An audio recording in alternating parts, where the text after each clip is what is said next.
standards of volleyball and the gymnasium, so to speak. And so they'll also be there. Now, your commission now, beach volleyball. Yes. We can talk about the Commonwealth Games. Yes. They were there. They were in Italy. Kenya played there. Yes. And also an active scene now, men's and women's. Tell us this. I want to thank the Beach Volleyball Commission because it has worked tirelessly under the Secretary General, that is the Secretary, Bwana Mulinge, Coach Owino, and Madam Sari, and I heading them. And we have opened up beach courts all over the country. The recent one is one that we opened 2 weeks ago in Budarangi. That is a place called Chase Bay in Busia, near Port Victoria. And that one is already set. We have opened in Homa Bay, we've opened in Nyandarua. Nyandarua has 6, and particularly the Daragwa constituency. And out of that, we have some boys right now traveling, coming for that Mary Show elite course, because they have been using the beach court under the Arnaule Uzoev. So we have picked 2 of them from that school that has a beach court, and it will be very easy for Madam Sari, who is going to coach them at Mary Show in Kajiado. Yes. Well, now that you've mentioned that, is because it's a conversation I think we've had severally. Yes. But the kind of sand that is required for you to have an appropriate beach volleyball court that can be used, because we know of landlocked countries that dominate the sport. Yes. But here we have tell you that even the Olympics, they were not played in the onshore. They played in the in the interior of Japan. It was not along the coastal strip. And so just a matter of sand. You transport sand and deposit it in a place that you have already secured, and you make sure it is about 40 centimeters, and make sure that the grains are small, that they have gone through what we call abrasion and attrition in river erosion. I know you went through that during your school days.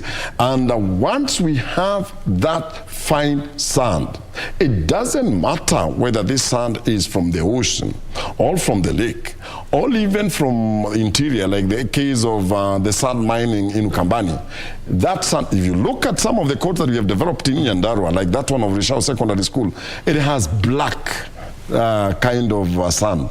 So there is no specification, because the types of rocks where this sand was gotten in Nyandarua is volcanic type that is blackish, and provided that sand does not have large pebbles, large shingles, it has very small grains, and it satisfies what we have said, you are good to go. You're good to go. But if you can get the ocean, the ocean, whatever, sand, like the white sand, it will be a plus. Yes.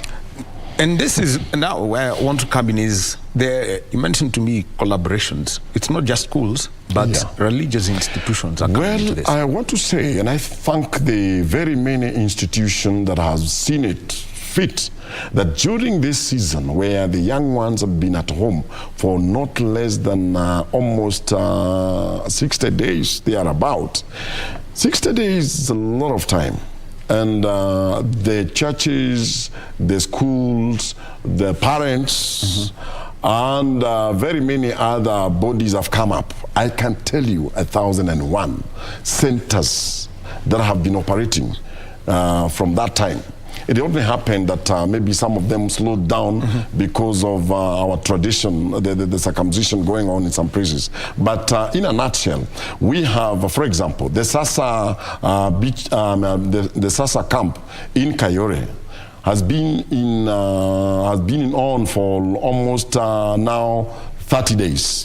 The young ones, the girls there are in the camp. In fact, the government spotted what they were doing, and the sports academy took those 20 girls and took them to Junja, that is in JKUAT University, and they were trained there by the sports the sports academy. I must thank the CEO at this point in time. That's Kenya Sports Academy, the ones Kasarani. Yes. So they decided to transfer them where we have very many varieties of, the field, the volleyball, football, basketball, name it. Not that they'll not do it in their place. I think the work is in progress. We have a church, ACK, and I must salute the vicar of the church, because they have sat down in Moranga, that's a place called Sabasaba, and they have put together a number of sporting activity that we donated to them. That is volleyball, chess, basketball, hardball, badminton, table tennis, lawn tennis, name them all. And now even the squash and also the softball, they're also coming in on board. In fact, we're supposed to launch the second camp anytime starting next week, before the school open on 23rd, 21st there. So we have the churches, we have the schools, we have international schools like Merisho, which has taken, the NOC has taken the initiative, because they have some of the best fields and even facilities, so to speak. I'm not here to advertise, but I'm saying because I've been there not once, not twice. And Ngugi, who is the chairman of that youth commission, has found it okay. He's moved now from KU, he's moved from Rukenya, and now roads are leading to Merisho School, where we shall train the young ones for the next 2 weeks. And I hope, as you said, about 200. I'm happy that you're on top of things, you're aware, and you know even the disciplines that are there, the 21 you've said. I'm impressed. Yes. All right. Yeah, thanks to NOC. They did that. And remember, later we shall be joining strength and conditioning coach Jeffrey Kemani via Zoom from his senior. So he's going to give us the outlook for this and the preparations tied to that. Now, 2023 beach volleyball. What's the way, the competitions, and because ideally beach volleyball is an interesting sport. Very interesting. You get ranked on the pairing and how consistent they play. What's the plan for them? Well, beach volleyball, it's just like you know of some animals that only pair together. And if one dies, you don't go for a second partner. You just talk about eagles. Yes, the fish eagle. Fish eagle is a good example. And beach volleyball is the same. You pair the two. If one gets injured, that's the end of the story. And this is what we've agreed with the Secretary General of NOC, that we have at least 4. We have 2 pairs for men and women, and 2 pairs for men, for men and for women. And in this case, our pairing is based on what the young ones have done in the past. We have a primary school called Soin in the lower part of Nandi, and those girls now are in Form 1, Form 2 in Bomet. So we have talked to the administration, and they have released the girls. They are on their way now to the place. And for the boys, we were trying to look at those boys from one from Kajiado. This is a tall, let me name a tribe, a Maasai boy that has a very good height, and one more from Hospital Hill, and the other 2 we have picked from Kaba school in Nyandarua, Kaba Technical, which has a beach court. For the other girls, we have picked from the Sasa camp in Kayore, and I want to thank NOC for allowing us to have some more, because initially they had only picked 2. Yes. Well, so competition-wise, especially for the senior team, we've got the Gordentian team. So for the senior team, how do they get these points? I want to answer your question. You had mentioned what are our plans for the year 2023. We have actually not finished our beach tour. We have one remaining that we intend to hold it in Mombasa in the month of February. And I want to thank here Deep Heat, because Deep Heat sponsored the last year event in Mombasa. We would wish that they also come in and sponsor the second one and have it in Mombasa in the North Coast, just near the public beach, the Kenyatta Public Beach. And thereafter now we shall have a program after assessing what we have on our conventional volleyball, because the 2 have to be married. We haven't yet gotten enough referees. We only have 1, as I keep saying. And so we would not like to have a crash program. We would like to have beach volleyball when the conventional volleyball is not on. keep the players active and keep them going. The international scene, and this is, I mean, especially now to build up on Rome and Birmingham. What, therefore, our girls? Yes, I think one, we have even been doing things chini ya maji. Our young girls, we decided, instead of taking the senior ones in Mombasa, when we had a Nyerere Open beach volleyball tournament in Dar es Salaam, we did send those girls from Soin and the 2 boys from Strathmore University. Our main objective here is not to go and win, but to have the young girls start playing, training in preparation for Olympic 2028. So it's not just a matter of having the senior ones, but we're changing slowly by slowly to make sure that they do well. In Bujumbura, a fortnight ago, we had Wavinya and Kasisi, Florence, representing this country. We had Oduri, but Oduri lost his partner because of the problem of the shoulder. So I know Oduri might not have done very well because we had a new one. And as we said, once you partner, if the other person happens to be ex, a problem will crop up.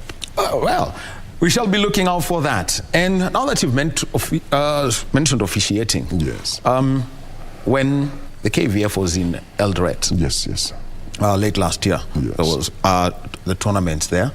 What's being done to upgrade our referees? To have. We were in actually we were in Nandi County in an area, a place called Mosoriot, and in Mosoriot we had a training of 85. Referees, a majority of them being teachers. About 65 were from colleges and from secondary school and from primary school. And the idea here is to make sure that we improve the human, you call it human what?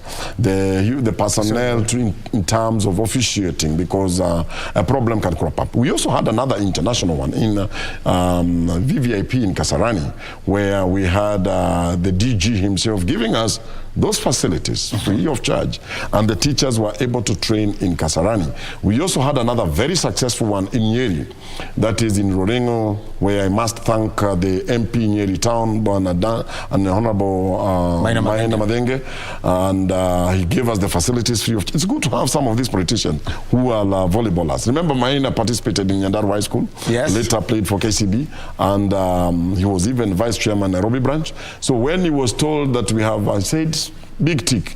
And our guest of honor during the closing ceremony at Kasarani was Honorable Orero, the MP Kibra. And he came in and had it. It was just a matter of calling and saying, anything improving the teacher's skill, I'm there. And I'm happy that now he is in the Parliamentary Sports Committee, together with Dan Wanyama, the former Secretary General, Kenya Volleyball Federation. Well, there it is. So that's on the referee side. Coaching. The coaching, because I would like to mention something is that when Paul Bitok took over the Malkia Strikers, he simply said, we've got to change our ways, or else we are not going to have a sport. The coaches have also been trained. In fact, the Kasarani one, we are saying, out of 15, 7 were referees, 8 were coaches. In Nyeri, 8 were referees, 7 were coaches. In Mosoriot, the referees, were many because there were about 60 and the remaining 30 coaching. You know, there is one bit of refereeing. You get a certificate, you qualify, you start earning there and then. Coaches, you have to start a team from zero. You have to be spotted somewhere, be attached to a team. So there is no that direct benefit. But the coaches will have to forgive me for this. And this is why the numbers keep thinning down when you compare it to the refereeing. But it is more rewarding in the long run when you have your own team starting from zero, training up to a certain level. Because we have also seen we do not have international referees being spotted outside the country. We only have international coaches. Bitok has trained outside. Muringe has trained outside. There are so many others that are on their way out, like Dasaba also trained in Rwanda. But we have never had a referee being picked by a country X to go and officiate in their country. So I would rather advise our our coaches, our teachers, to join coaching. Yes. Oh, wavumilie wakule mbivu. Yes. Okay. Well, there it is. And I would like to come in now here with the other side of you being a teacher. Yes. The Ministry of Education. Yes. Let me just read this. Yes. They released what would be guidelines for junior high school. Yes. And so let me put it here. CBC Junior. This is it. The core subjects: mandatory English, Swahili or Kenyan Sign Language, Maths, integrated science. There's health education, pre-technical or pre-career education. It all comes down, but one thing that has become core is sports and physical education. Yes. So, how does this now come into? Come into the curriculum so that it is not confused as the old PE. Yes. The one that we did where you are doing frog jumps and things like that. Yes. I want to say here that matters education, there is a lot of bureaucracy which is meant to cement the real issues. And we have our spokesperson, that is Mr. Ndware, who is the patron of the secondary school games. And I'm not trying to evade this. What I'm trying to say here is that the policy, once it is set, we are called now for a seminar where we are trained on how to tackle those issues. This seminar has not been called yet, and I would be jumping the gun if I try to shoot and the gun, doesn't have enough ammunition. So I want to say, maybe in our next program, we shall be able to enumerate those issues after being guided accordingly, both by the ministry officials. But in a nutshell, you and I went through this system where we had PE lesson during our days. Tuesday was the best day. Classes were done by 3 o'clock. That was your school. Our school, it was Friday. And you know what our principal had done? That the 2 lessons before Satisa, they were for PE. So we would have the whole afternoon. That was the Shaw Secondary School. The whole afternoon on Friday. It was fun. And thereafter, you and I know that the PE lesson was put in between lessons, and very many math teachers would follow the PE lesson for them. And so that thing just died away. I hope now that it's compulsory, the teachers, the mathematics teachers particularly, they were the worst in this one, and English teachers, because they really wanted double to make sure that they, now that it is compulsory, you realize that something will come out of it, and you never know. The John Gogis of this world, the Catherine Derevas, the Waideras, name them all, they came out of this thing because this thing used to have to be there. And one time our late president said that a kid with no play is no kid. So we need to have them jump aloud. We have them reduce the whatever, the public opinions, like the one has, to make sure that the kids are busy, so to speak. Okay. Well, Moses Mkudia, he is chair of the Beach Volleyball Commission. He's a deputy treasurer at the Kenya Volleyball Federation. We're going to be speaking about this, but we are also going to be speaking about the school games because you're involved in the school system, and we've got to take a look at the year ahead as normal as once schools resume. But remember, there is a joint delegation by FIFA and CAF that is visiting the country, and they're meeting with the Football Kenya Federation and also the Cabinet Secretary for Sport, the Honorable Ababuna Mwamba. Speaking now is Principal Secretary Jonathan Mweke. Let's listen in just before Cabinet Secretary Ababu comes in. So, the members of the delegation, they're led by the Director of Member Associations for Africa, Gelson Fernandez, and we also have got the Director of Strategic Projects, so Mudege, and there is Head of Development Programs, Alessandro Gramalgia, and Sarah Suleiman, who's a Governance Manager, and also Nadim Madi, the Legal Counsel CAF. Let's listen to the Principal Secretary as he makes his remarks. His remarks. Karibu Waziri. Thank you. Thank you. So it's Cabinet Secretary Ababuna Mwamba who's going to be coming in on your chairs. Good morning, ladies and gentlemen of the Fourth Estate. Please accept my very sincere apology from myself and the team for joining you late for this presser. We had scheduled it for 10 o'clock, but our discussions took a little longer than we had anticipated. This morning we have received a delegation from FIFA, and this delegation is led by Mr. Galson Fernandez, who is the Director for Africa, the FIFA Director for Africa, responsible for Africa, together with a representative of CAF, the Confederation of African Football. I'm going to leave the honors of introducing that whole delegation to Mr. Fernandez himself, who will introduce the delegation he's accompanied here with, but it's a joint delegation of FIFA and CAF. Mr. Fernandez himself is a football man, besides being now administrator of football at FIFA. He has played at 3 World Cups and played 70 caps for Switzerland, having played at the South Africa 2010 World Cup, Brazil 2014, and Russia 2018. So he's a real football man himself. He can say one or two things about football. Could one of us just pull these windows so that we screen the noise a bit from the room?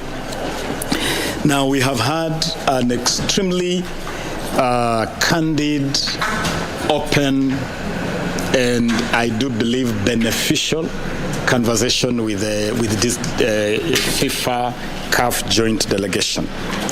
In our conversation, number one, we have congratulated FIFA for hosting a very successful 21st World Cup in Qatar, a World Cup which we believe has really cemented the mantra of FIFA of making the game truly global, and a truly epic final between Argentina and France.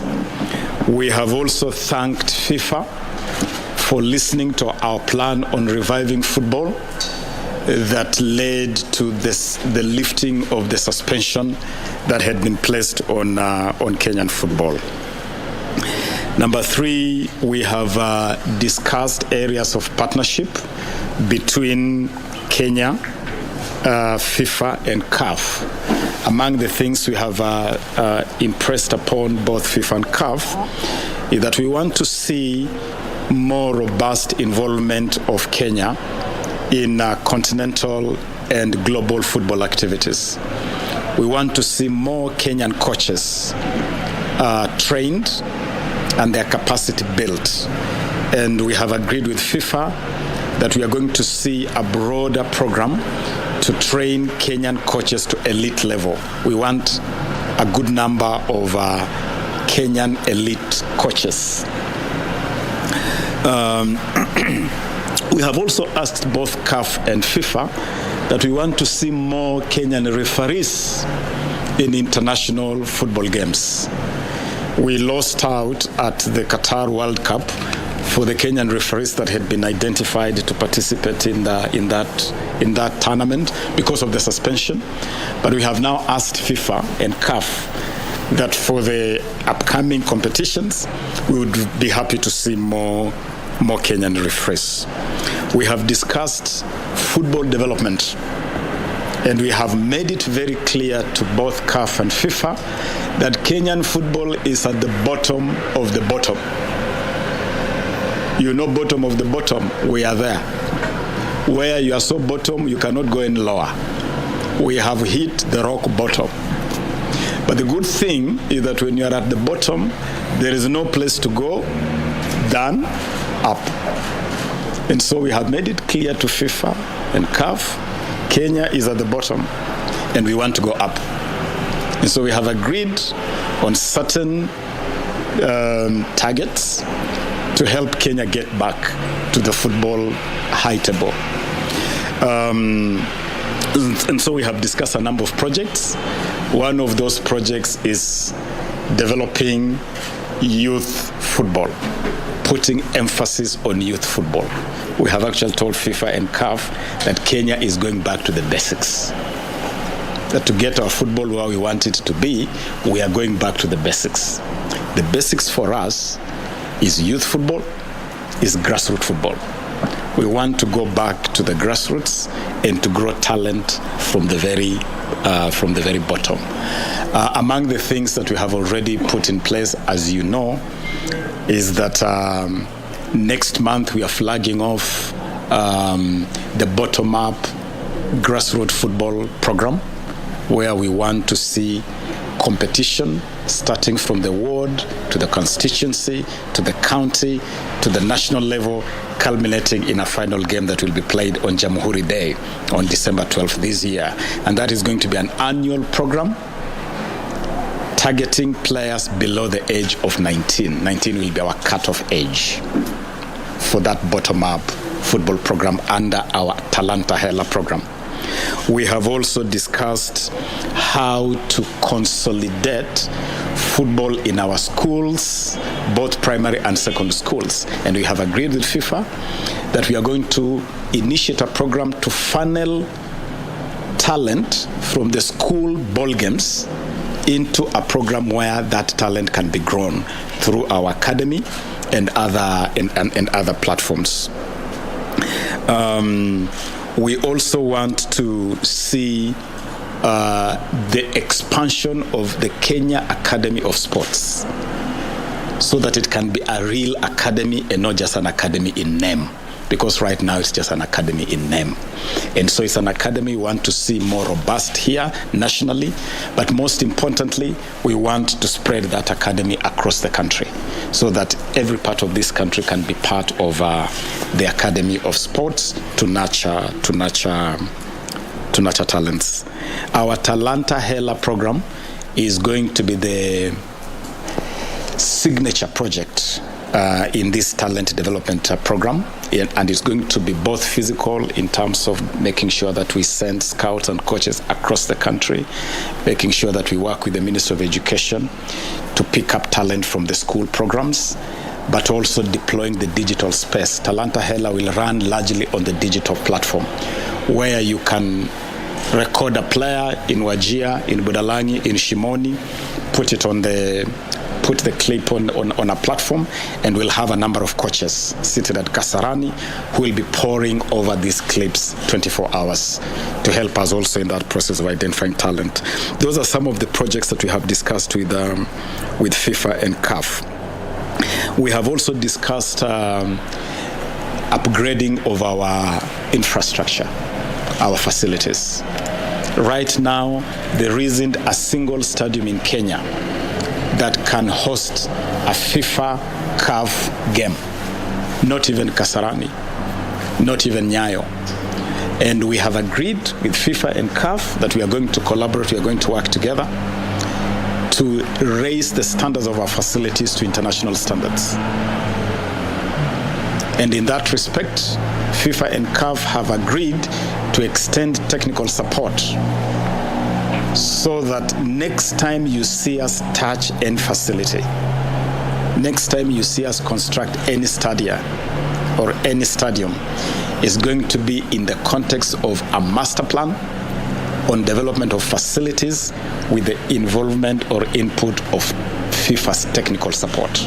The same thing we did with World Athletics for facilities for athletics. We are going to do the same with FIFA in terms of developing football, customized football facilities.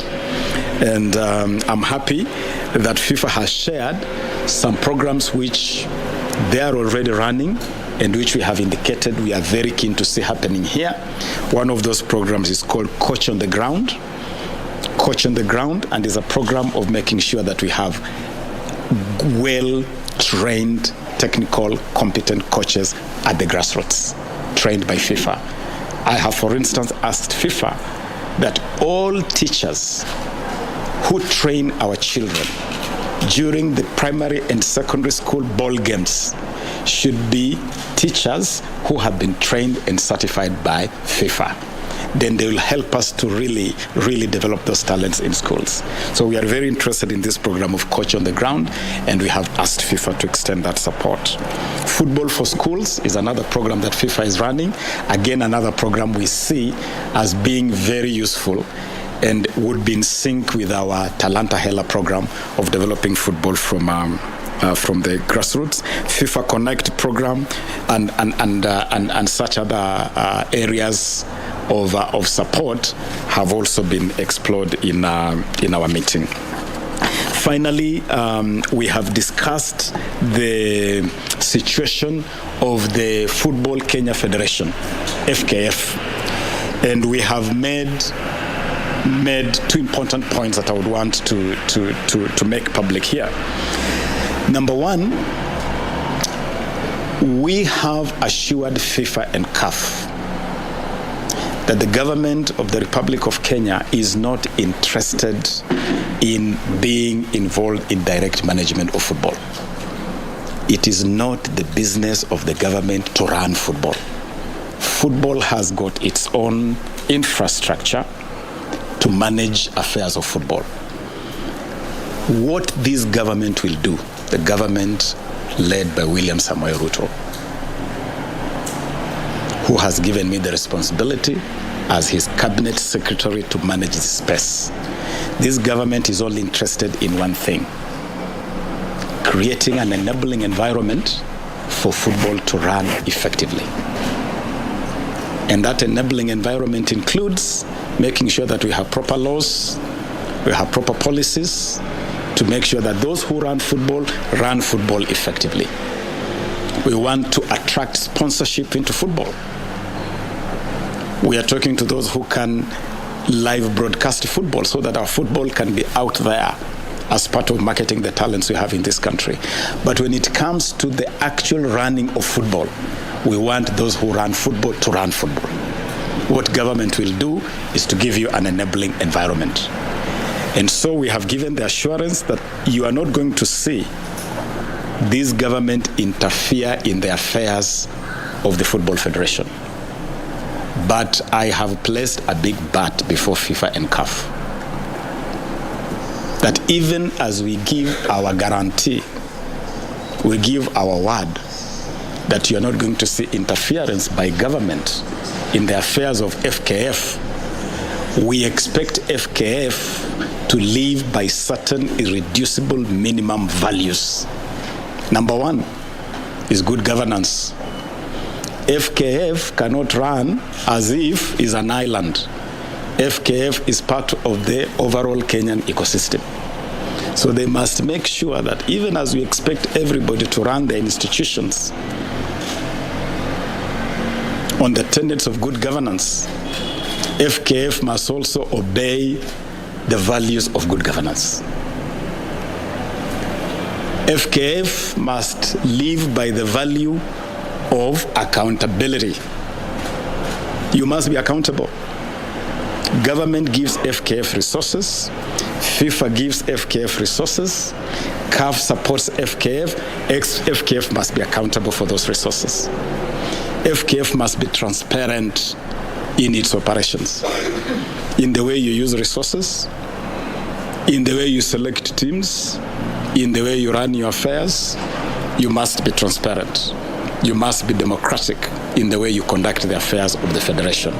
So while government is not interested in interfering in the management of FKF, government expects FKF to live by these irreducible minimum values: good governance, accountability, transparency, and democratic ideals.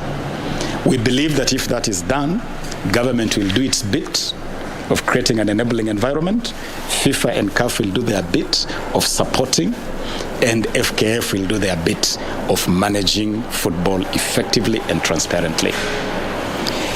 Finally, we have told FIFA and CAF that we have a long-term program of taking Kenyan football to the high table, the continental and global high table. It's a long-term program. We don't expect immediate results because it's not instant coffee.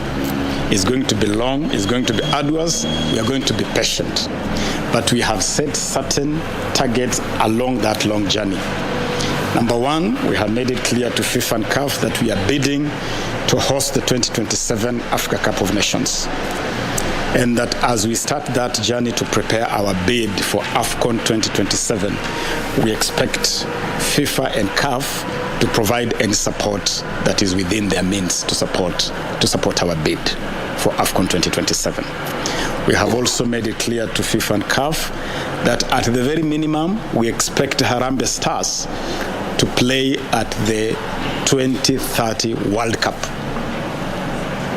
We are shooting for 2030, but we could actually land on 2026. If we land on 2026, we will not refuse to go, we'll go. But realistically, we are shooting for 2030, and we also want to walk the journey with FIFA and CAF towards that goal. In all these targets, we'll be developing both men and women football. We actually believe that Kenya has a great chance for our women to appear at the World Cup, perhaps even ahead of our men. So we are going to be investing in both men and women football.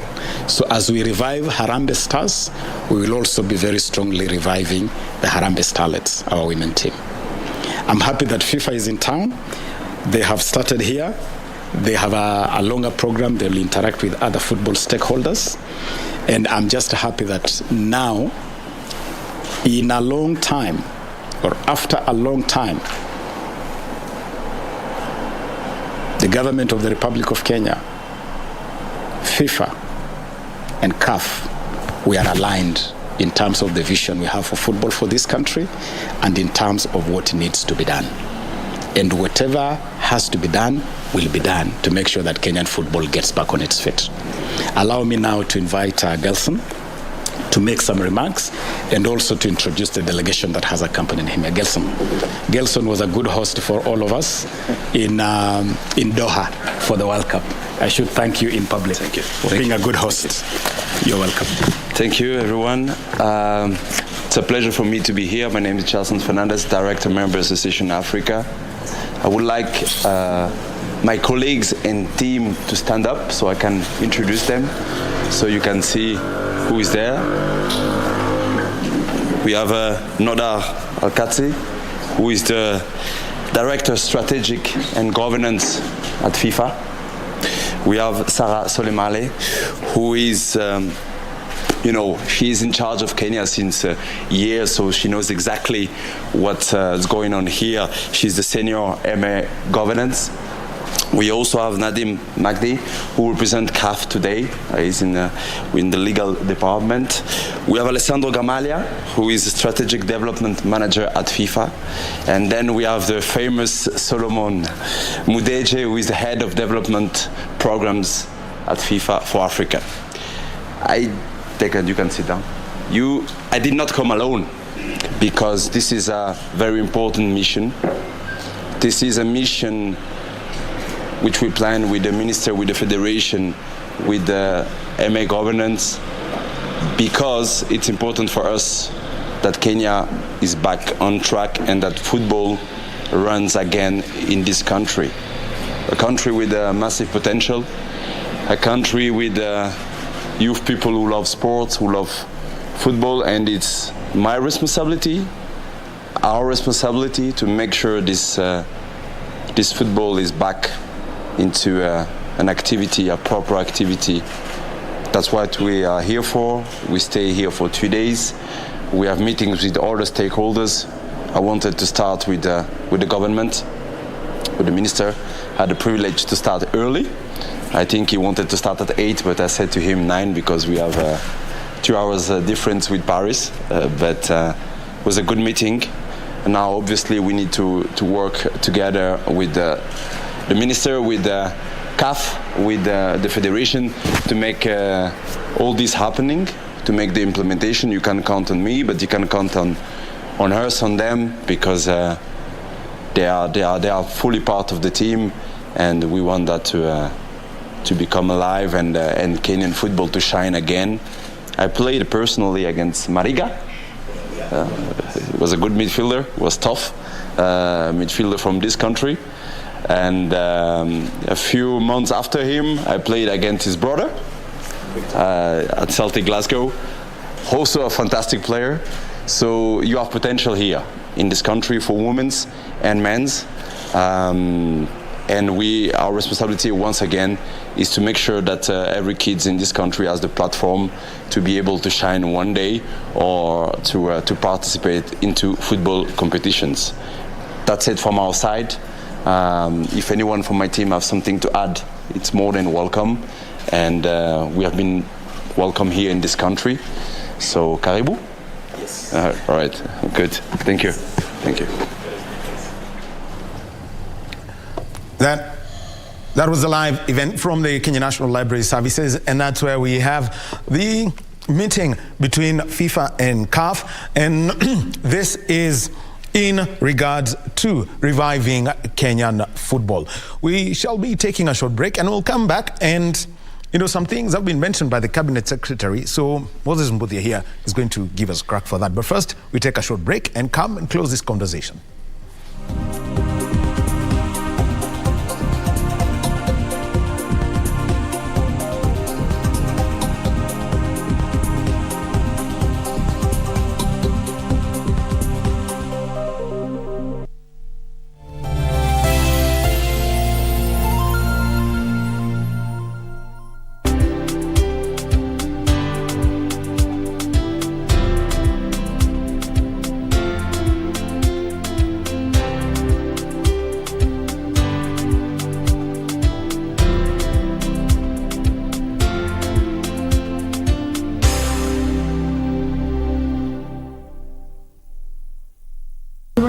Once, and we grew up like sisters. You can say that we were friends before we were even born. If you want to remain my friend, you must be confident. Believe in yourself. Just relax. Later on, both of our families went through many ups and downs. As long as you two are together, you can forget about my manners. Hell, hey, don't. Our lives turned out differently from how we imagined they would.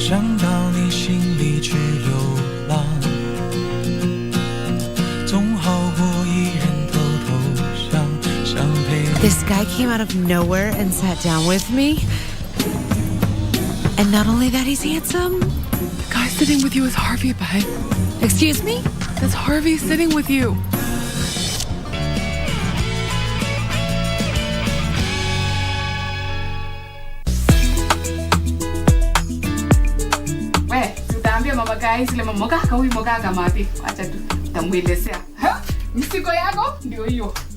Chema Sunde. No. We Chema. Hiyo ni mzigo yako, beba mwenyewe. Sasa unashika chakula, bado unahesabu pesa. Okay, shida yako ni nini? Hiyo toothpick unatumia umeweka kwa mdomo. Bosi mama. Fanya haraka. Ingia kwa ndani. Chukua basi zawadi yako, ndio hapo nimeekelea juu kiti kwa pandei. Zawadi. Tara. Nyanjoka. Zawadi. Nyanjoka. Zawadi. Zawadi.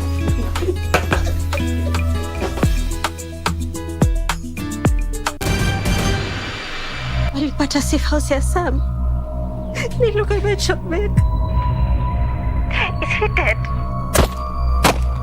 Beti mwona hiyo? Kuna kitu hapo. Mwona hiyo baki jamaa yake ni bahati bana. Imani hajakuwa kenda shule for 3 days sasa. Nilipata ile lori ya juzi. Tutatumia fake and break. 2 teams, stealth incursion, in and out in under 20 minutes. Ukijaribu hii. Nyumbani. Go, go, go!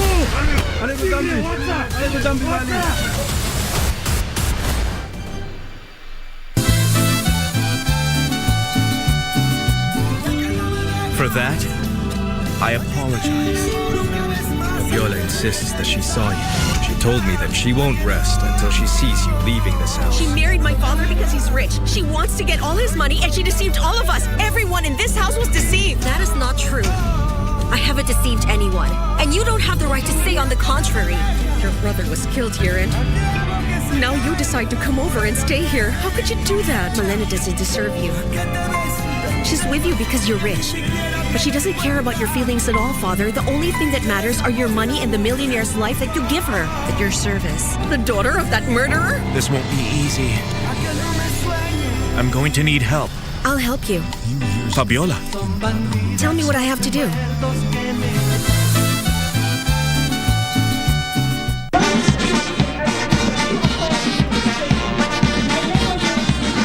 After months of rigorous training, recruits are ready to serve the nation in their various fields.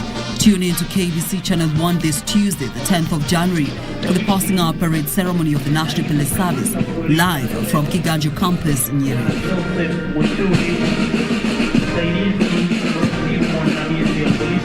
The ceremony will be presided over by the Commander-in-Chief of the Armed Forces of Kenya, His Excellency President William Ruto.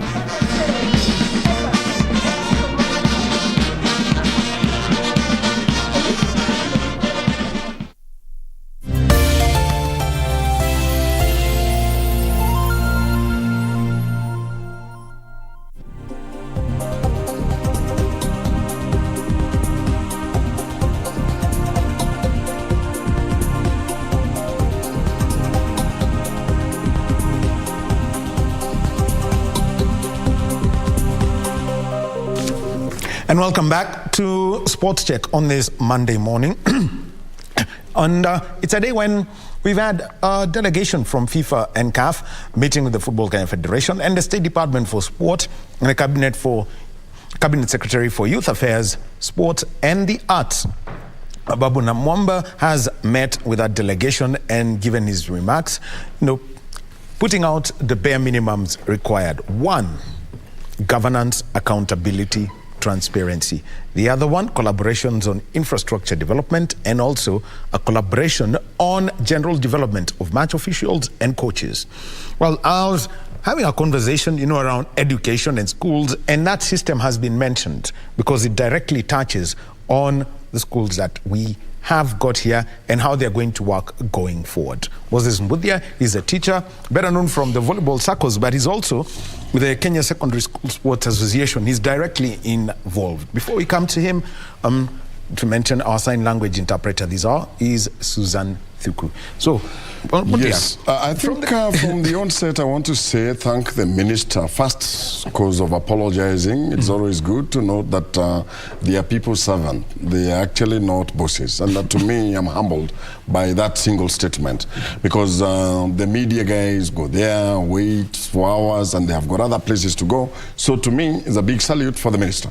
Also, the way he has enumerated very candidly on matters football, saying very well that there is a difference between the government interference and the government assisting. So this will be a kind of a symbiotic kind of help where the government comes up now with the standard viwanja like Kasarani. What is missing, the government should plant it in. And I also agree with him that we should, as federation officials, we are not supposed to be living in space. We are supposed to be accountable. How much money do I get from deep hit? How is that money going and how does it go down? Was there any other allocation that when deep hit came in, that allocation, did it go to pockets of people? And to me, it should go to the pockets of people, but the right ones. Of course, wachezaji. And to me, even the amount of money that comes from FIFA, the amount of money that comes from FIVB, the coaches that we have, the Brazilian coaches, we should be accountable. Tell Kenyans, these coaches have been paid for by Brazil this much, and the Kenyan coach who has not been blah, blah, blah, blah. This is what has happened. Accountability should be the bottom line. Then the other thing is that relationship between the Ministry of Sports and Education. And I think here I must thank the minister because when we were launching the beach volleyball in Chesbe in Budarangi, I realized that he had even invited the Minister for Education. And I know they're in talking terms. So when he says that the teachers should be trained, I know very well, most likely that he has talked to the Minister, Honorable Moshogu, and the PS in that ministry. And to me, there should be that symbiotic leadership education. If you look at a country like Uganda, the Ministry of Education and Sports, because the two tend to marry. You know, the minister is appearing kind of to be getting into education. But you know the two are supposed to be working together. Because that teacher from primary school should be trained by who? By the appropriate federation. Exactly. And so I like the way these people are working together with this bottom-up approach, where the bottom has to be seen from primary school, from nursery, and up that way. We cannot get a referee who is officiating a primary school game and has no knowledge on what happens, on what FIFA expect, on what FIVB expect. So to me, that's a very nice move of working as a unit. And I think ultimately, the results will be gotten. It may not be this year. As you said, this is not instant coffee. So we expect the results thereafter. And the journey of starts with what? The first step. The first step. Yes. And I want to bring in something because it's to do with the school games and now with the curriculum. Yes. How is it going to going to change the face of school sports going forward with the introduction of junior high, which is basically primary school at a higher level, and also now senior high school? How's that going to change? To me, I think, as I did mention, matters policy. This is something that is being sought for by quite a number of, allow me to switch off, by the Ministry of Education with all the stakeholders therein. If I speak for them, I'll be making a mistake because this has not been synchronized yet, but it will be done in due course. Once that is done before we open the school, I know very well you might as well invite the Secretary General, KSSA, or even the patron, and you'll be able to streamline those things that will go with the secondary school, with the primary school, and even university, because that pillar should be complete by the primary, secondary, and the university for us to give us a good peak at the top. All right. Yes. Thank you very much, Mr. Moses Mbuthia, Deputy Treasurer at Kenya Volleyball Federation. He is also, chair of the Beach Volleyball Commission. He works in the school games ecosystem, so he can talk about that. And he said he's not going to jump the gun until everyone sits down and they agree on how the CBC Sport and Physical Education program, which is now core, is going to be managed at junior high school level and the progression to senior secondary school level, and how it's going to affect the school games ecosystem in full. We take a little break. Thank you very much, Mwalimu. And we take a short break now, and we play you a tribute program to the great Pelé. And when we come back, we shall be talking tchoukball. We're joined by Caroline Gedaiga, who's the acting Secretary General of the Federation, and also we've got Brian Bichanga, who is a coach and referee. That's in just about 9 minutes' time.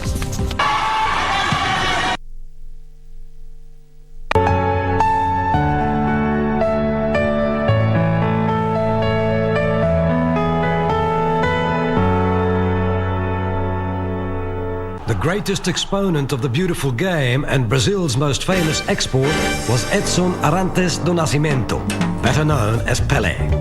Born in the state of Minas Gerais, Pelé was brought to Santos at the age of 14. He was already being described as something out of the ordinary even then.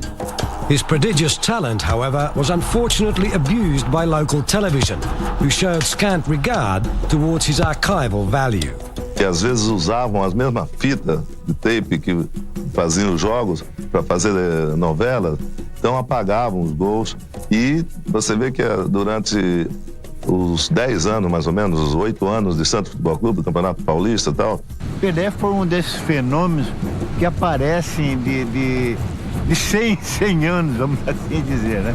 O milésimo gol foi uma coisa fantástica porque o mundo todo viu. Agora, o gol de placa no Maracanã, que foi um gol driblado mais ou menos 8 jogadores do Fluminense, que originou a placa no Maracanã, esse tape também não tem, esse vídeo não tem.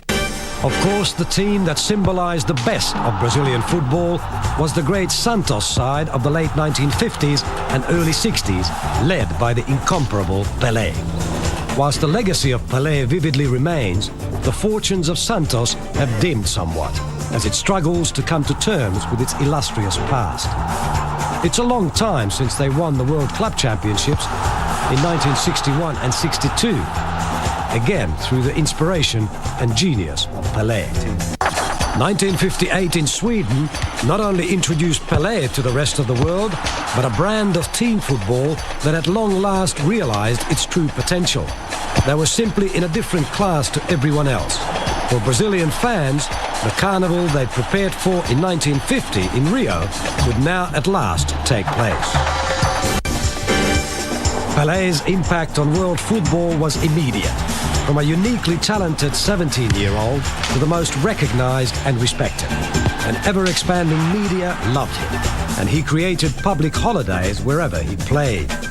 He also created the aura behind the coveted number 10 shirt, now the most important number in any team. Such was his popularity, the government refused to allow Pelé to be transferred overseas.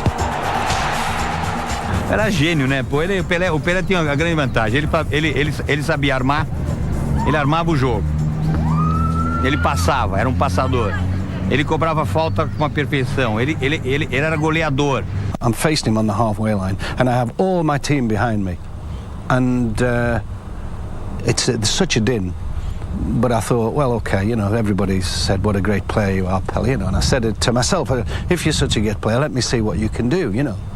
And within 3 seconds they'd scored, because he sent me this way. I didn't go, and a dummy, and the way that he used to create space for himself, and he'd gone past, and he just ran past me for about 10 yards, and I actually heard him say goal before he shot, and he scored. Pelé graced the world stage for 20 years, appearing in 4 World Cups and scoring over 1,000 goals for his club side Santos. His remarkable talent attracted people everywhere, even forcing governments to proclaim a public holiday whenever he played. And he could always be relied upon to deliver when it counted.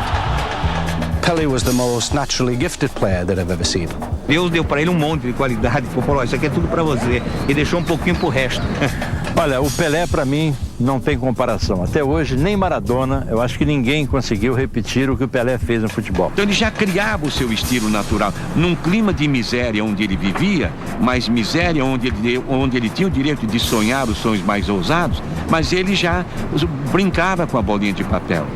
Unlike most players today, Pelé remained loyal to Santos throughout his career, only moving to New York Cosmos after he'd retired to help kickstart the old North American Soccer League in 1975. Pelé's talents have continued to grow, from his public appearances to his short but varied cinema career. Yet the real demonstration of his popularity lies in the symbol of the number 10 shirt, seen not only as Pelé's, but now as the number of greatest importance in any team or fan club. Eu joguei muitos anos com o Pelé. E o Pelé era jogador, defendia, criava e finalizava. Então era jogador praticamente completo. Tudo que o Santos tem em matéria de futebol deve, em grande parte, a Pelé. A gente brincava e falava que jogava com um a mais, jogando com Pelé. Mas o Pelé representava para o time algo que não é normal no futebol. Pelé's talents were not just limited purely to the football field. He appeared in many films in which his engaging personality always shone through. Now, as an elder statesman of the game and Brazil's current sports minister, he is a wonderful ambassador for his country and a credit to the game he has served so well. His popularity continues to soar, and his memory as a player is enshrined in the record books through a talent that is unequaled. There are many lingering memories of Pelé's genius, but the most enduring is that shown by the caliber of his peers who have worn the number 10 to great effect. Maradona's brilliance in the '86 World Cup. Platini, the French maestro, also from '86. Zico, Pelé's compatriot and dead ball expert. Kempes, the Argentine star of the '78 World Cup. Francescoli, the elusive Uruguayan. And the colourful Colombian, Carlos Valderrama. But all eyes still remained focused on the touch of the master and the magical number on his back. Brazil played Italy in the final in 1970, and in it was Pelé, who struck first, heading in a cross from Rivellino after a throw-in at the 18th minute. But it was Brazil's fourth goal with 5 minutes to go that was considered one of the greatest in the history of the tournament. 8 players were involved, including Pelé, who showed great composure in the last moments of his final game to hold the ball up before rolling a perfectly weighted pass to Carlos Alberto, who scored. To the fans who saw him, Pelé encapsulated everything that made the beautiful game. He was graceful, wily, and inspirational. Even Pelé's near misses thrilled the fans and will go down in history. The own half attempt against Czechoslovakia, the unstoppable header against England, and most remarkably of all, the dummy against Uruguay in the semi-final. He led a team where defence was merely an operation of the game itself. Attack was the thing. They gambled on outscoring the opposition and won every time. This Brazilian team, led by the great Pelé, changed the game, and never again has a World Cup been won without an iron-cast defence. It would be 24 years till Brazil once again would put its hand on another World Cup. Once again beating Italy in the final, although this time it would need penalties and a much more defensive style of play than what was seen in 1970. Pelé continued to be an inspiration. He could pull a crowd doing literally anything, or sometimes just doing nothing. He would become a world figure in the promotion of the game, especially in countries where football was not the national sport. And wherever he went, fans, but most especially children, would mob him and take their moment to shake hands with greatness. As a world ambassador for many organisations, but principally FIFA, he extended the game's reach around the world far beyond the expectations of many. Before Pelé took this great game to the world, a FIFA World Cup in places such as Asia and the United States was nothing more than a dream. Pelé the player won 3 World Cup medals, and the Brazilian team of 1970 will never be forgotten. But it certainly can be argued that no one has done more for the beautiful game than the great Brazilian Pelé.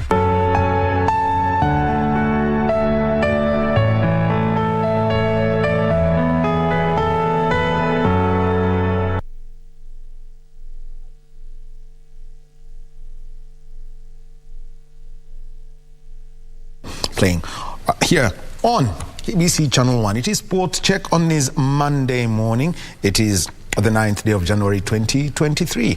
Our sign language interpreter within this hour is Susan Tuku, and we're ready. We've had one conversation, volleyball, beach volleyball, and also we've had from the Cabinet Secretary for Youth Affairs, Sports and the Art, Ababu Namwamba, giving his word after meeting with a delegation from FIFA and CAF, and this is on the affairs of Kenyan football. It is very simple. They will collaborate to ensure that football development goes on, coaching in terms of player development, in terms of ensuring that infrastructure is right, but with a caveat that IFKF has got to be accountable. Buckley Feather will be giving us that report later in the day.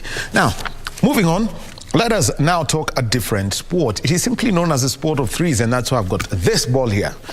If you were to pick this ball, ideally, you would identify this ball with handball, but it's a non-contact sport. They call it the game of threes. Tchoukball in Kenya. Very interesting because of the number of sports that are coming into this country. And in studio with me, on my immediate left, we've got the acting Secretary General of the Kenya Tchoukball Federation, Caroline Thaiga. Caroline, thank you and welcome for being with us here. Thank you very much. And we've got a coach and referee of the sport, Brian Muchanga. Brian, welcome. Thank you so much. All right, so I'll start with this is the history of this game with an interesting name, tchoukball. It's there.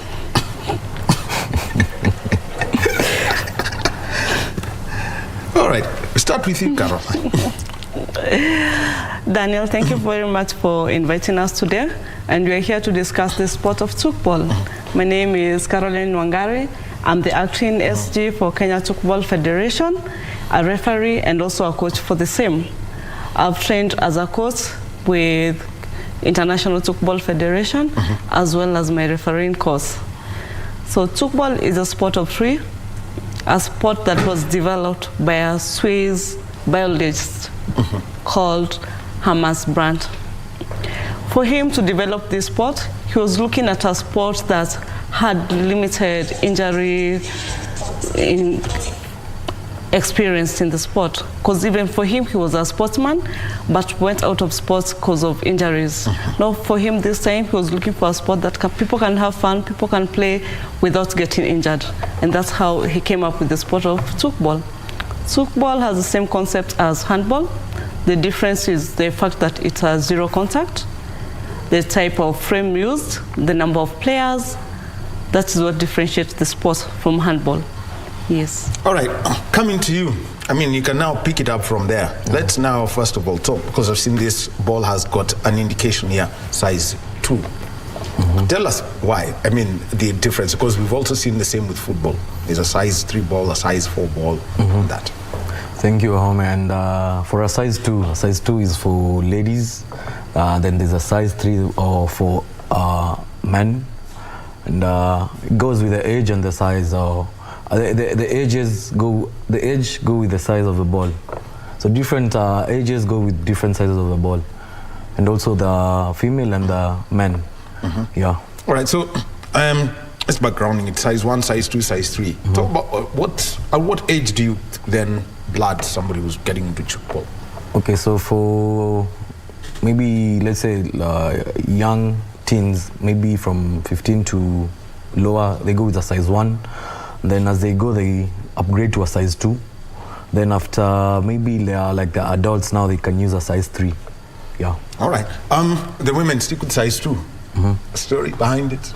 I know most men have a wide palm. So you having a wide palm, make sure you know this ball, you have to have a grip on it. So basically how I'm holding it? Yeah. You have to hold it nicely so that it cannot fall. So that when you throw it, the other one can touch it nicely also. So yeah. All right. Now, having got that, as your players and coaches, then take us through the whole process of playing this game, because it's a zero contact sport. Yeah. So particularly for this game of tchoukball, it picks about 3 aspects of. You can use the aspects of volleyball, you can use the aspects of handball, and also basketball in the sense that you're running. So it's a game of 3s. And the 3s mean 3 seconds on the ball, 3 passes, 3, you can only move 3 steps. So when you get the ball, you can 1, 2, 3, then you're supposed to release the ball. And then you're supposed to shoot on the same frame 3 times when, after the 3rd time, you're supposed to go to the other frame. And it's a very interesting game because a defender can turn to an attacker at any time. Okay, let me just get this. The frame, because we've got the pictures here, is basically that goal. Yeah. It's a box with that net. So here's the thing. After 3 passes, I try shoot at the nearest frame to me. Yeah. Then, okay, let me begin first. When the ball begins from the back of the frame, it has to pass the center line. After it passes the center line, now the person at the center has to decide which frame ni wapi ma defenders wamelegeza. So which frame is easier to score. So he or she can decide to go in front or back where the ball is coming from. From there, when you attack, when you just throw, it hits the frame and then it rebounds from the net. Now the work of the defenders is to catch the ball. Now we call it a game of angles.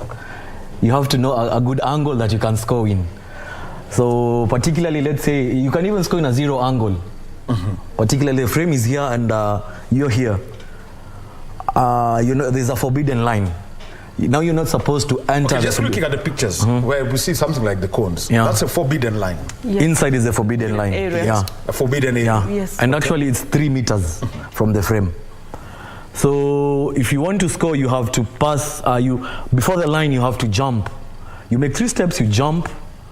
After jumping, you have to hit the ball in a particular way that the ball is not the defenders are not able to catch the ball. So yeah.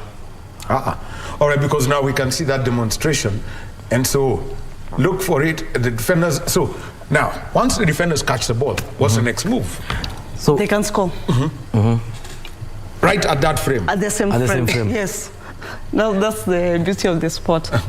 Once the attacker tries to score, and they don't manage to score, the defenders hold the ball. The defender can as well just score on the same, as long as it has not passed 3 goals on the same frame, they can score. Okay, just okay. Bring us back 3 goals on the same frame.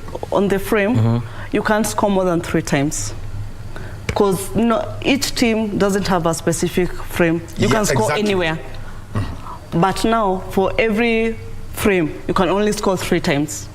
The 4th time, you should go to another frame. So that is for every attacking move that you make.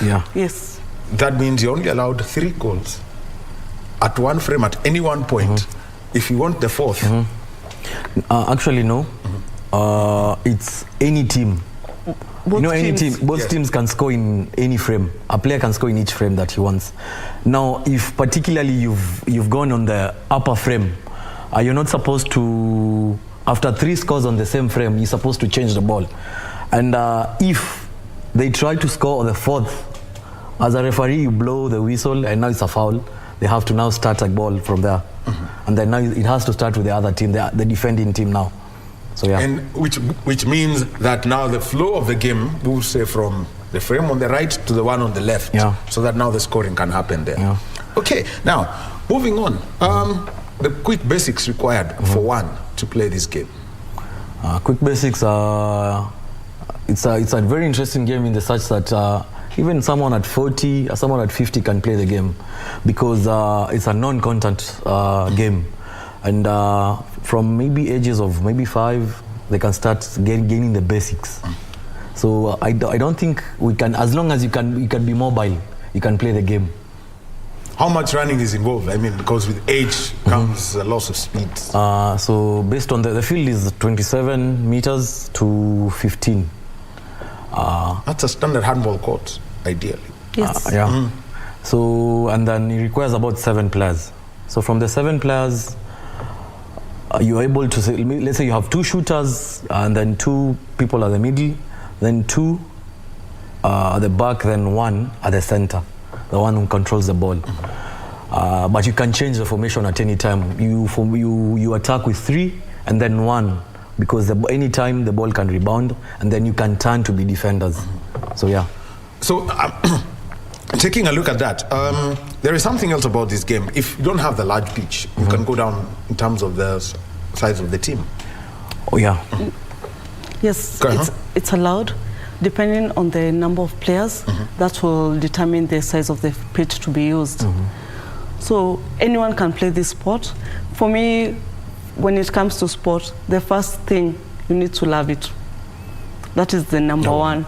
You just need to love the sport, and the rest will follow. Because tchoukball is not a hard game to learn. It's very easy. It's a game that if I take you through a 15 minutes training, you'll be playing the sport. That's the fun about it. When it comes to running and the movements, we can always adjust with the timing, with the category that's playing. You see, when you're playing the young, we can't delegate the same as the people, the old age.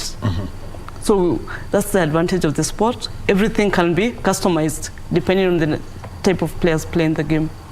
So, duration of the sport now? Standard, it's 45 minutes. That means a set of 3, 15, 15, 15, with a break of 5 minutes. For seniors, for juniors, it's 12 minutes. And for the juniors, KBC, it goes for 10 minutes. The one set for 10 minutes. And what about for the intermediate? It's 12 minutes. How many sets do they go through?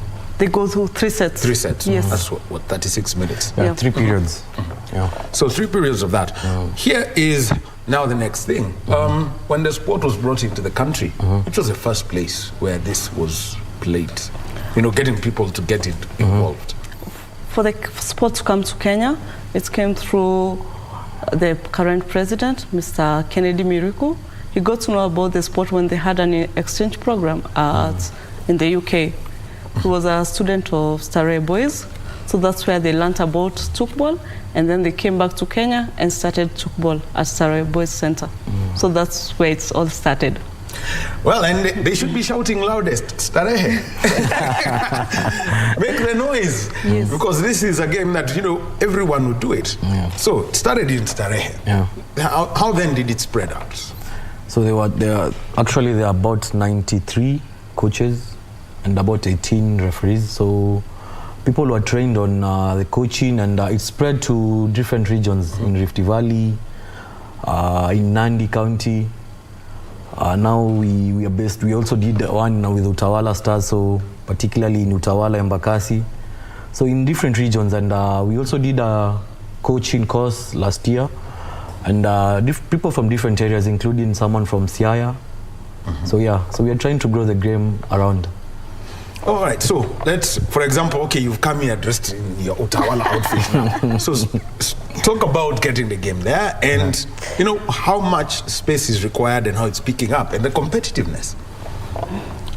I'll say for now, as my brand, Utawala Stars is my brand. That I'll say. For me, getting into tchoukball, it came through I'm doing research on sports, giving people alternative sports to play, because we've concentrated on other sports, while not everyone can play. That's how I came in to learn about tchoukball. When I learned about tchoukball, that's when I tried getting engaged with the people to know more about the sport. We got a coach from Brazil who resides in UAE. He's called Julio. He came into Kenya last year in April. We did a one-day course with like 30 coaches within Nairobi from different areas. From there, we were able to form 2 teams from Kenya that represented Kenya in the African Championship, which was held in Uganda last year. So from there, during the tournaments in Uganda, we trained as referee and coaches under now the International Tchoukball Federation, with the president of the international body, Mr. Chris Hung. So that's how we are developing the sport. Now we are working on having a calendar for this year, where we'll be having our first major sports event on April 16th, which is our Founders Day. We are working on schools. The event will be purely on school teams, both primary and high school. So I'll be coming to that, about the national team. For you to pick a national team and go play, for example, an African championship in Uganda, there has to be a selection process. I'm sure you are here when one of the things mentioned was selection has to be above board by the cabinet secretary. So you could tell us how this was reached, and you could travel to Uganda. Okay, so there's a team that was training currently, because here in Nairobi, so we had to pick from what we had back then. But now looking forward, because you're supposed to represent the country in Czech Republic, because we are number 2 in Africa in the ATC Uganda.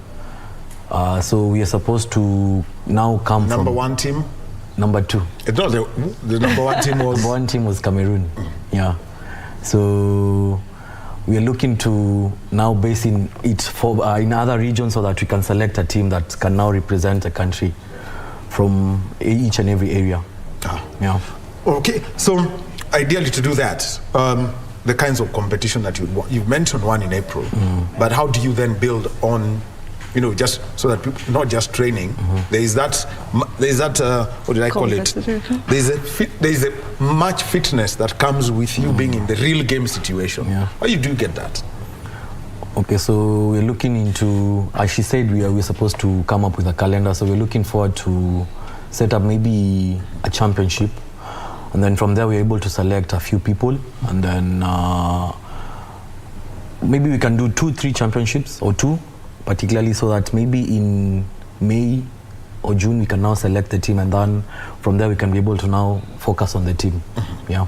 All right. Now, working with schools, because it started in a school, interesting. Yes. But it is not as well known as the school where it started, Starehe. What's been the response from the people running schools? Because eventually, because we just had a conversation here, and it's quite clear that going forward at junior high school, sport and physical education is going to be mandatory. What do you work with? Because if you go to a public school, eventually you'll have to get in touch with the Ministry of Education so that it's understood. What's the plan? For me, I'll say working with the schools is not as hard as it looks, because so far I've interacted with a few schools doing other sports. When you go to a school and you sell your idea on what you're doing, they're always ready to listen, ready to give you a tryout. So it won't be a hassle for schools here. Because so far, I'll say I've talked with these 3 schools, and they're ready to start, ready to see how the kids will accept the sport, because it's all starts with the kids. Will the kids love it? Once the kids love it, that is the end.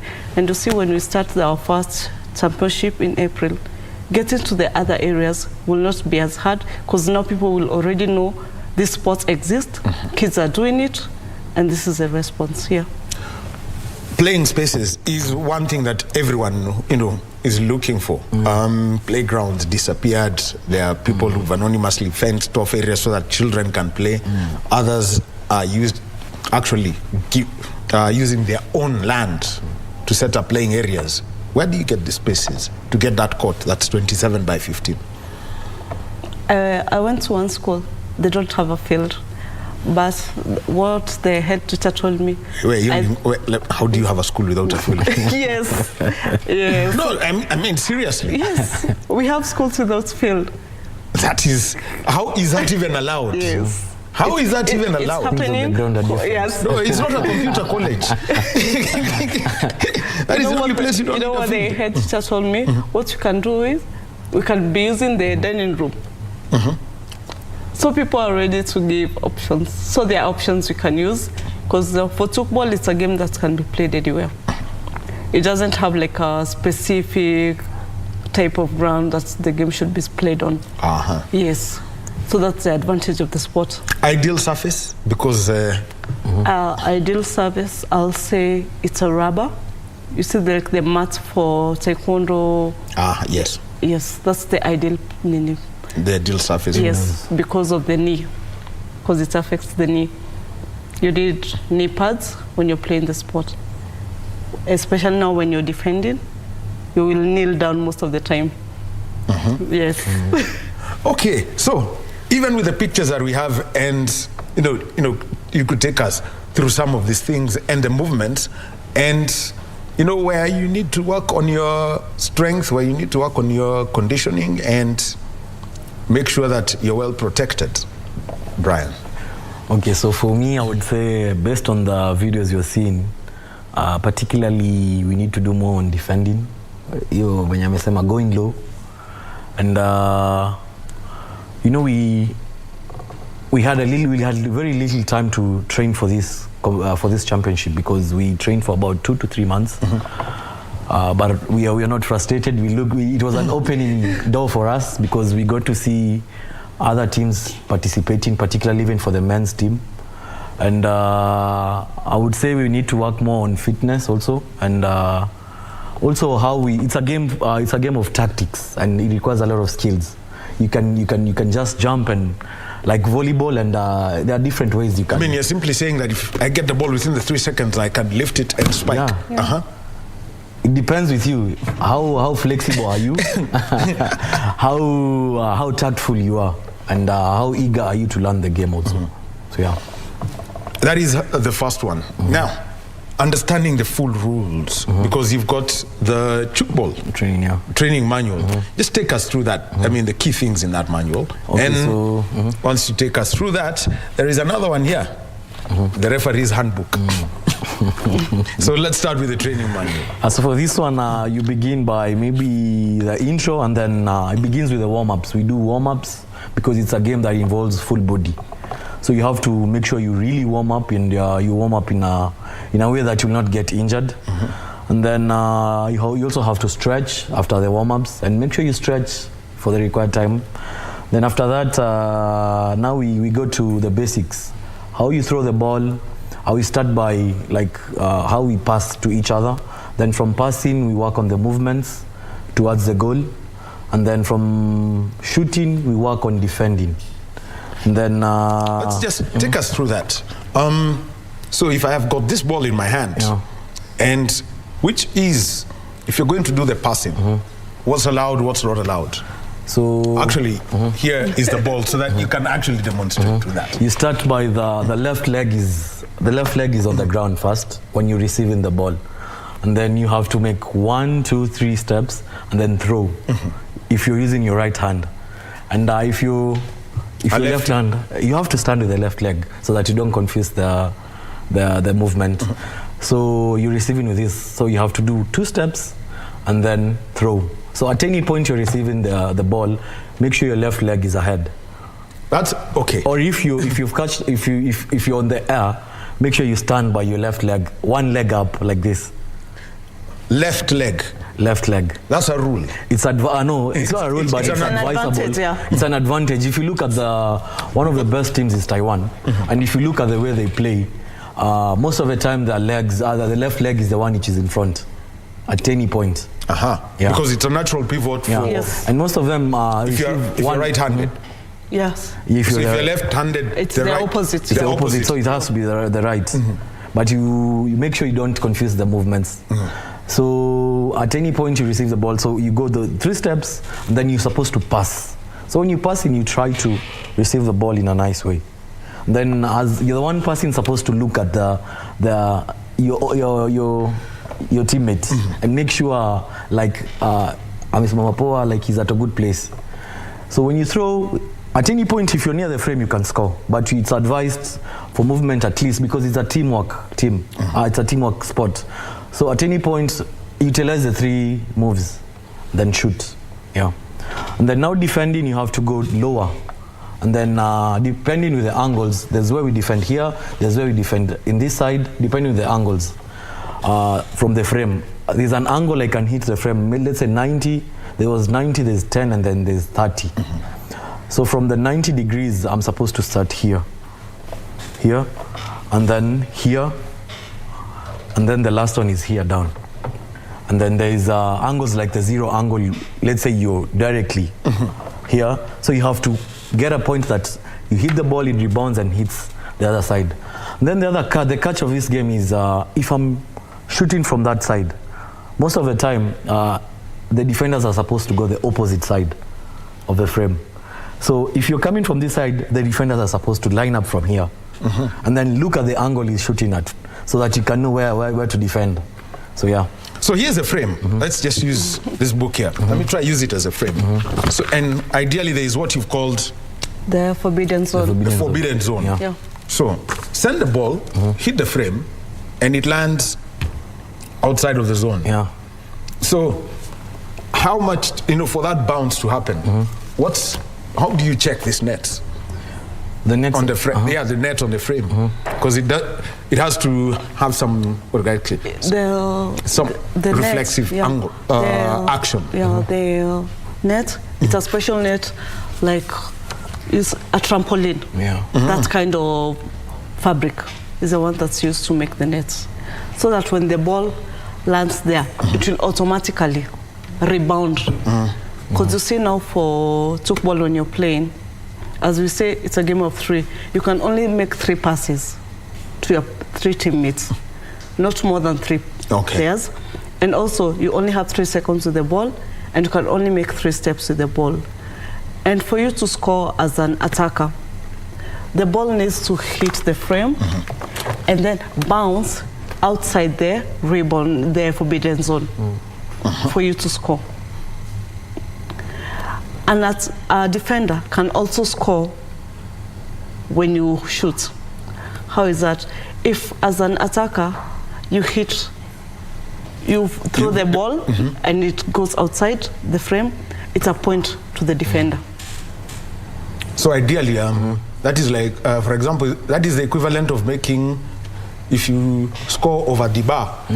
It's not a goal kick. It's actually a point for your opponent. For the defending team. Yes, for the defending team. So which means it's accuracy. You have to be accurate.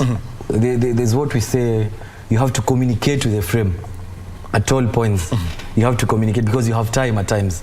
Maybe you've done the 3 steps, it's time to shoot. Now you have to look at the frame, you know where the frame is. Because at any point you miss the frame, it's a point to the defending team.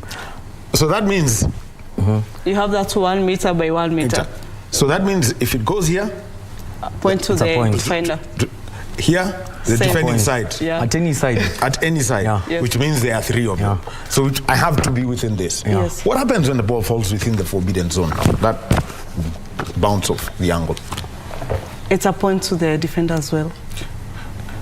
So, what? All right. So how much risk is it to be very offensive? I mean, if your offensive skills are not working for you. Because I've already seen how a team can go 4-0 against you just by 4 violations, just by going on either side, the top, and bouncing within the zone. Actually, it's a game that every 20 to 30 seconds, a team has to score. If they are well skilled, every 20 to 30 seconds, a team scores. So it's a very fast game. So at any point, an attacker throws the ball, it reflects to the net, and then he or she is supposed to make sure the ball goes outside the forbidden zone. And you're supposed to throw a skill that you know the defender does not touch the ball. Because at any point the defender touches the ball, he becomes an attacker now. You attackers now form the defensive units. Is there a start-stop, or you have to do it in... Automatically. Automatically? It's automatically. It's automatic. So kama amjajipanga, no maana kuna formation. So that means you must be 3 of you at this point. Yes. Around this place. All the time. 3 at the other side. Yes. And you've got your center. Now the two, you know, it's normally it's 2 attackers. So the attackers turn to be defenders. So the 2 attackers and then 1 support. And then the support is supposed to talk with the center. So at any point, maybe you, like when we were playing Cameroon, there were 2 ladies from both sides. They were very skillful. They knew where to hit. So at some point, I had to task 3 people on one side. And it worked. It worked in our favor. However, they've played the game for a while, so it reached a point they were able to now learn. We've noticed. Now we had to invent a new challenge. Well, that is the coaching side, the tactical side. It's a sport where ideally you get to benefit from the errors of your opponents. And consistently so.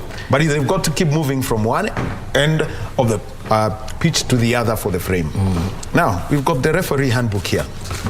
And she is a referee. She's officiated at international events. So, Caroline, take us through this. When it comes to refereeing, in one single match, we have 3 referees. 1 at each frame. And the official referee at the center of the game. For us, what we look at when you're refereeing, it's the movement of the players. Like now, if our player moves more than 3 times, you will give up this sign. That is a travel sign in basketball. So it's the same one. It's the same one, whereby now that team has to leave the ball there for the opponent to take the ball. Any mistake, it's a favor to the opponent team. This ball is not supposed to touch from knee. It's an offense as well. You are not supposed to intercept a throw. That's why it's a zero game. Yeah, it's a 0 contact game. So you can't intercept. When an attacker has the ball, you can't intercept when the attacker is throwing the ball to the teammate. It's an offense. Also, you can't come close to an attacker who has a ball. We will call that distraction, which will give this sign. Showing you distracted. Distraction, yeah. Then when it comes to the scoring part, you have the forbidden zone. You can't pass there holding the ball. You can't enter the D with the ball. By the time you're getting into the D, the ball should have been released from your hand. Very much. Yeah, that's the same way. I think I would say handball's much the same way. Yes. And then when you're throwing the ball, when you start the game starts outside the frame. You can't, if you step on the line, the game, it's a foul, the ball goes to the opponent. And how much space then do you give them for them to restart? Because it's not a game, it's a game of time. Basically, because it's a game of time, yes, 2 seconds. But if this is the D across here, if I just pick the D, how far away from the D does somebody stand? No, you just need to be just away from the line. Outside. Just away. Yeah. Just away from the line. Yeah, just away from the line. And now, when you're scoring, also when you throw the ball and it lands on the forbidden, it's your opponent's advantage. It's a foul. It's a foul. Yes. A foul that gives the opposite team an advantage. So, if I am shooting, yes. If you want to shoot, can I block you? No, you can't block me. So that is considered now another pass. Now, as she said, you have it's to. It's a distraction. You have to move when, as I said, when the attacker is scoring, defenders are supposed to be on the other side, away, because when you're there, that's obstruction. When you stand in front of someone who's scoring, that's obstruction at any point. Okay, now here's the thing, because let me just get the competitiveness of this. So I need to know eventually at the end of it all, since if I'm on this, if I'm scoring and the frame's here, the attackers are supposed to move to which side? My left or my right? The attackers won't be there. Your teammates Sorry, the won't defenders. be there. If you're scoring on your right, if you have the ball and you're on your right, the defenders will be on the left, waiting for the ball. So you need to throw the ball at an angle where they don't touch the ball. So it bounces off and comes just back onto the field of play. Yes. I have my point. Exactly. Well, now that, how then, Brian, do you get someone to understand how to deflect the ball on that trampoline or the frame? So we have trainings based on there are trainings of angles. The one I was trying to show you. Yes. And then this, and this. And then there are times if you have the 3 moves, I can move in a way that I'm scoring, but I'm not scoring. When you ball, we used to call it kushtua. And then I give, because you're on the other side, I give the ball to you. And you see, maybe you had drawn the defenders one side. Yes. So if I give you back the ball and maybe one side is open, you are free. Your area is free. So at any point, mostly when you hit the frame from the center, definitely most of the time the ball will come back to the center. But if you're on the sides, on the flanks, make sure at any point we emphasize on scoring from the flanks. Yes. Yeah. So that, and then there are different angles that but that one you have to now train for it. Yeah. Okay. So, and even looking at it, what's now the plan? To take it to more places, make it more popular, play it around. Have Sunday leagues, things like that. Start with what we'll call it. Most sports start as a recreational sport before it gets to a competitive one. I'll say for now, we are focusing on starting in schools. So from schools, that's when we'll now grow to other areas. We'll focus first in Nairobi. Now from Nairobi, we can now start going to other counties, because we have one challenge when it comes to tchoukball, the frame. It's special. It's not just any frame, because as you've heard, the net is a trampoline type, so it's not locally available. What to bouncing castle? People who do that business, they have that. I don't know if Lighty know that, but maybe it's something they need to venture on later. Yes, because you see, we don't have any nets available in Kenya. So if we have to get nets, it has to be through imports. So that is cost. For the frames, we've so far tried with Eastlands College of Technology, and they produced a very nice frame, which was certified by the FIBT. It can be used. So now we're just looking at people who can join in. It's very interesting for me that an education institute is actually offering a solution to sports. Yes. Yeah. And actually in Africa, there are no people who make frames. Yeah. So that means these guys have the edge.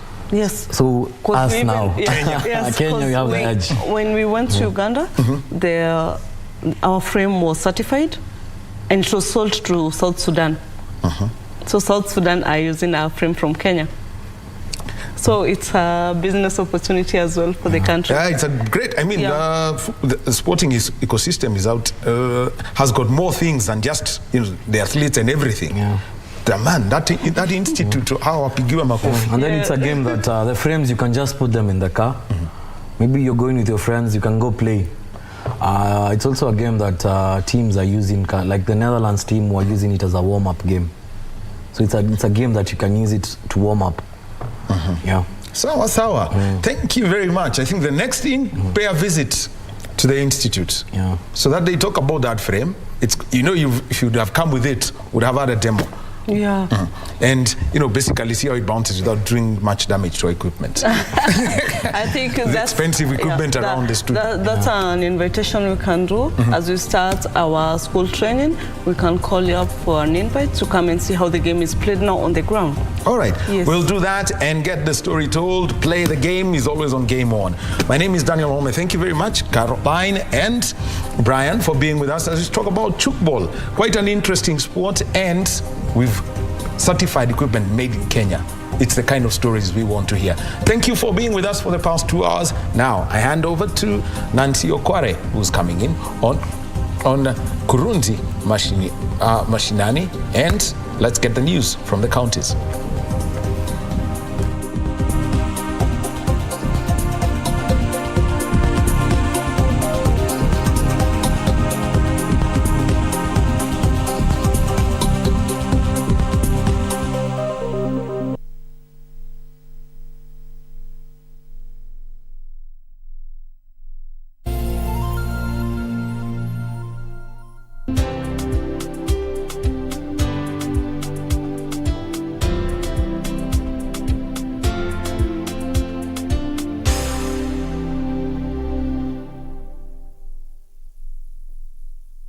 We were neighbors once, and we grew up like sisters. You can say that we were friends before we were even born. If you want to remain my friend, you must be confident. Believe in yourself. Just relax.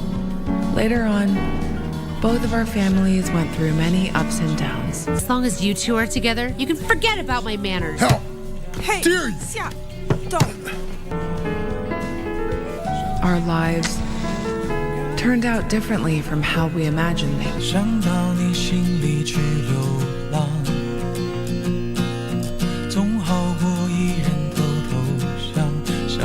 This guy came out of nowhere and sat down with me. And not only that, he's handsome. The guy sitting with you is Harvey, babe. Excuse me? That's Harvey sitting with you.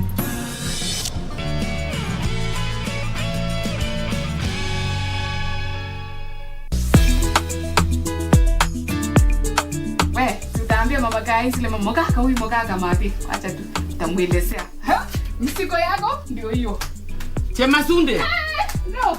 Wewe Chema. Hiyo ni msiko yako, beba mwenyewe. Sasa unashika chakula, bado unahesabu pesa. Okay, shida yako ni nini? Hiyo toothpick unatumia umeweka kwa mdomo. Boss mama. Fanya haraka.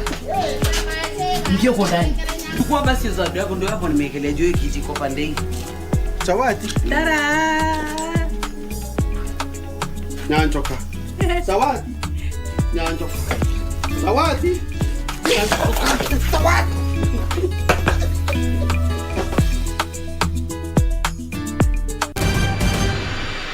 Walipata safe house ya Sam. Niluka imechomeka. Is he dead?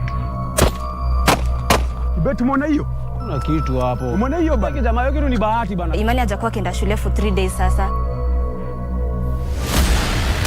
Nimepata ile lori ya juzi. Tutatumia fake and break. 2 teams, stealth incursion, in and out in under 20 minutes. Ukaribu hii. Nyumbani.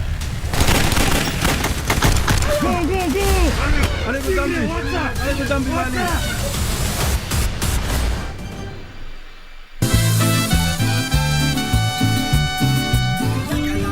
For that, I apologize. Viola insists that she saw you. She told me that she won't rest until she sees you leaving this house. She married my father because he's rich. She wants to get all his money, and she deceived all of us. Everyone in this house was deceived. That is not true. I haven't deceived anyone, and you don't have the right to say on the contrary. Your brother was killed here, and now you decide to come over and stay here. How could you do that? Malena doesn't deserve you. She's with you because you're rich. But she doesn't care about your feelings at all, Father. The only thing that matters are your money and the millionaire's life that you give her. At your service. The daughter of that murderer? This won't be easy. I'm going to need help. I'll help you. Fabiola. Tell me what I have to do.